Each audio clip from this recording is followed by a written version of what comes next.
Como que é o nome dela? O dela é Cosma, né? Cosma, como se escreve, como se fala, Cosma. E o Shiva dela é Shiva, como se fosse a Shiva hindu. Entendi. E no meu nome, eu fiz questão de colocar Sheva para não ser vinculado ao hindu, e eu não era cristã ainda. Entendi. Nessa época. Já tem só a sonoridade. A sonoridade, por quê? Porque eu achava bonito o Sarashiva junto. Enfim. Sabe o que parece? Você vai concordar comigo. Parece oração em línguas. Não, parece nome de super-herói. Parece. Exatamente. Já várias super-herói é pessoas tudo me falaram. SS, né? Tipo Peter Parker. Exatamente. O Tony Stark. Isso. Não, Tony Stark. Mas é sempre... Não, eles duplicavam. SS, Bruce Banner. Bruce Banner. Entendeu? Teve uma época que era só nome. A primeira letra repetia no sobrenome. Então, Sarah Shiva é... É um nome de super-herói mesmo. Eu gosto muito. E aí, o que acontece? Eu vim dessa família, né, dessa raiz sua primogênita. Tenho 49 anos, em fevereiro vou fazer 50. Vocês já estão todos convidados para o meu grande baile da realeza. Fechou. 50 anos. E o que acontece? Minha mãe e meu pai viveram juntos 18 anos, tiveram 6 filhos nesse período. 6 filhos. Minha mãe estava sempre grávida, né? No Chacrinha e nos programas. E era muito lindo, porque não tinha essa cultura, né, no Brasil de incentivar a ter muitos filhos. Ela era uma artista muito famosa, então ela estava sempre barriguda e amando ter muitos filhos. E aí, depois disso, viveram 18 anos juntos ao todo, eles acabaram se separando. Um belo dia se separaram, foram fazer carreira solo, né? Cada um, porque eles tinham uma carreira juntos e uma carreira solo ao mesmo tempo. A Baby tinha carreira dela? Eles tinham a carreira... Primeiro, ela tinha a carreira dela. Vamos antes. Antes eles tinham Novos Baianos. Eles faziam parte do Novos Baianos com o Moraes, o Paulinho Boca de Cantor, o Galvão, que acabou de partir. E, foi um movimento musical. Isso. E tipo de uma comunidade também, todo o não era? pessoal da Cor do Som fazia parte do Novos Baianos.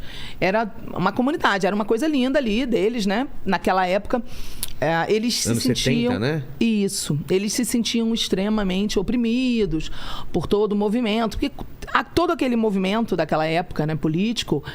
Infelizmente, o mundo é um lugar barra pesada, total, né? O mundo jaz no maligno. Então, não existe essa ilusão, né? É uma ilusão que muitas pessoas têm. Vamos fazer o mundo ser um lugar melhor. A gente pode ser a resistência contra o mal. Mas a gente não tem o poder de realmente fazer o mundo ser um lugar melhor. Porque o mundo está em decomposição desde a queda do homem. Ele está se decompondo. Não tem como voltar. A gente não tem poder para mudar isso. Entendi. Então, o mal existe. Tá. Né? Então, em todo tipo de governo, em toda época, tem gente boa e gente ruim, né? E, lógico, eles eram um movimento extremamente alternativo, acreditavam muito nessa coisa do esquerdismo como um movimento de liberdade. E, lógico, esse tipo de gente atrai ainda mais os malucos do outro lado, né? Porque de todos os lados tem maluco. Com certeza. Né? Então, eles tiveram muitas experiências ruins, né? Minha mãe conta que eles eram parados na rua, mas eles tinham um look muito pesado. Mas era mais pro hippie? Era aquela coisa de paz e amor? E era um hippie que parecia sujo. Tá. Não eram sujos, mas aquele hippie que parece sujo. Largado. E era um hippie, assim, e eles eram pessoas muito do bem. Mas todo o movimento era muito lindo, muito paz e amor. E eles sofreram muito essa coisa de repressão. E hoje eu entendo, porque era um grupo de pessoas querendo muito rápido ser muito alternativo e implantar um movimento muito forte alternativo, muito rápido para uma época onde era tudo Downton Abbey ainda. Exato. Era todo mundo muito Downton Abbey.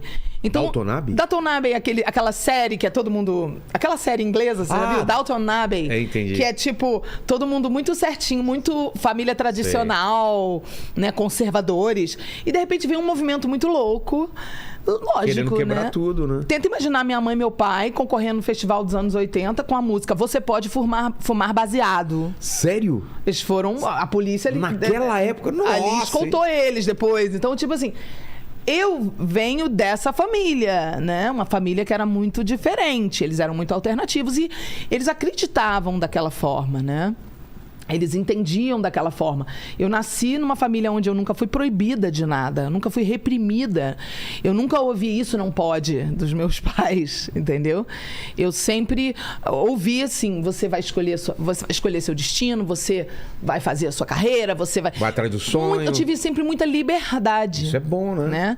Então eu tenho uma personalidade formada de uma pessoa que teve muita liberdade. E hoje, como uma mulher de Deus, eu não tenho, por exemplo, resistência com o não de Deus, como eu vejo muitas pessoas terem, né? Como a gente estava falando logo no começo, você falou, eu falo com Deus assim. E eu te falei, porque tem gente que é reprimido. E as pessoas são reprimidas por um motivo, tem um porquê. Por quê? Porque elas projetam em Deus a figura de pai que elas tiveram em casa. Então, quando elas têm uma figura de pai extremamente repressora, elas projetam essa figura em Deus. Eu não tive essa figura repressora. Então, quando eu me relacionei com Deus, comecei a conhecer a Deus de verdade, foi muito rápido, voei na presença de Deus, porque eu não tinha nenhuma repressão, né? Entendi. Então, eu vim dessa família que eu considero meus pais maravilhosos, não são perfeitos, não existe, né, ninguém perfeito, erraram como qualquer pai, qualquer mãe, mas fizeram o melhor deles. E depois de muitos anos, né, eu e minhas irmãs montamos uma banda secular, uma banda de música secular, chamada SNZ, que significava o S de Sara, N de Nana, que é minha irmã, e Z de Isabelê, que é minha outra irmã. E aí nós fizemos muito sucesso, foi um estouro nossa banda. Depois de muito tempo, eu comecei o meu processo de conversão no início da banda. Ah, é? E aí eu comecei a não aguentar mais, porque aí no processo da banda começando a fazer muito sucesso, eu queria cantar louvor. Eu não queria mais cantar entretenimento. Eu não queria subir no palco e cantar entretenimento. Eu queria cantar música que liberta, música que transforma, música que muda a alma, música que cura, porque eu comecei a descobrir isso. Né? Eu fui parar na igreja. A música tem um poder absurdo, absurdo, né? O som tem um poder. Todas as coisas foram criadas por som. Palavra, Gênesis 1:3. Né? Gênesis 1:3. E disse Deus: haja luz e houve luz. Todas as coisas foram criadas pelo som que saiu da boca de Deus. É verdade. O som é a mãe das artes. Na verdade, tudo é som. Se você der um Google e colocar ponte quebra ao som do vento, você vai ficar chocado com a quantidade de pontes que já partiram ao som, porque o som do vento entrou na frequência do som que a ponte emite. Tudo tem som, só que nosso ouvido não capta tudo. Então é uma coisa muito poderosa. A Bíblia tem uma teologia do som. Eu tenho me especializado, desde que eu me tornei pastora, em algumas áreas. Uma das áreas é a área das vontades, uma das áreas é a área da teologia do som, uma das áreas é a área de relacionamento, principalmente para aconselhamento para solteiros e aconselhamento familiar. Por que eu tenho me dedicado a essas áreas? Que eu vejo que são lacunas na igreja, onde está faltando gente para falar. A área que você menos escuta hoje as pessoas falarem é justamente a área da restauração das artes, especialmente da música.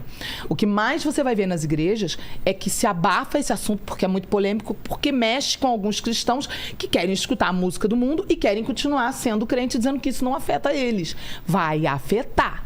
Pode não afetar assim de cara, Você mas acha vai... mesmo que... Não, eu não acho, eu sei. Eu vai tenho afetar. que abandonar meu Foo Fighters? Vai afetar. Se o cara do Foo Fighters se converter, for batizado com o Espírito Santo, aí a fonte dele começa a ser o Espírito Santo. E aí você pode começar a ouvir o que ele compor a partir daquele momento que ele se converter.